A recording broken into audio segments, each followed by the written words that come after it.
thằng tê đèn plong hier hay đó tụ cả hai tia đèn plong giờ lúc tụ cả một là ít xe cả một là ít gì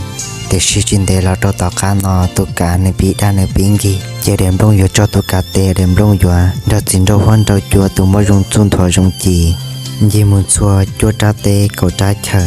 mua cho cái cá sấu bùn bò chơiอยู่chính cho tụi mấy cá nó là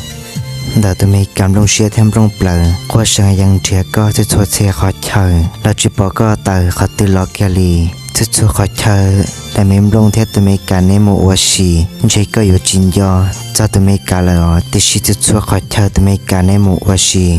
เนื้อยังจังย้อนจง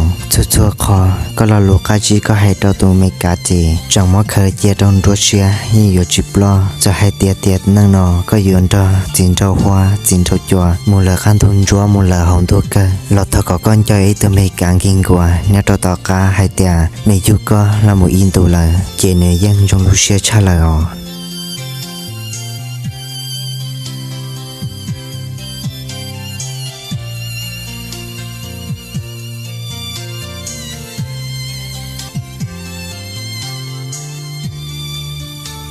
vì hai tia tụi mấy cả nước chỉ tơ ba chỉ để đem đông theo li yan ra xin cho hoan cho chùa tụi mỗi trong chu muốn thổi trong chỉ một là cô tê cho một là cô chờ em chơi yêu chỉ mơ ilu sửa hở cho tụi mấy cả yêu cho cả là một hoa rồng rồi để mềm lông do hai tia đu to lu chen lu chia là một trời lu sửa hở chỉ để mềm lông lu xem lông plei chỉ từ chiều mùng cho xin cho hoan cho chùa ya yu yang một là ý sĩ tổ tê hay lu luân xì nhưng chỉ do cả cho hai tia họ luôn tia tê nó nên yêu cả là yêu chồng ta xin nó có cho bỏ hai tia họ luôn tia tê nó nếu chủ yếu mua cho cái cách chơi có ý lăng sự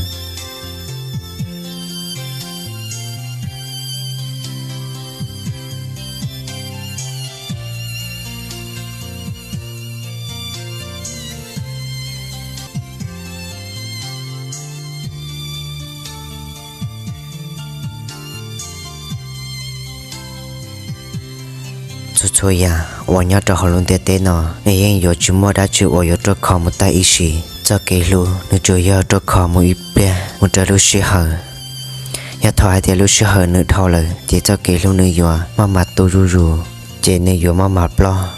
rù cho họ yêu năng, và nên từ chỉ tao là muốn tê, và từ sau tao là muốn tao không lại.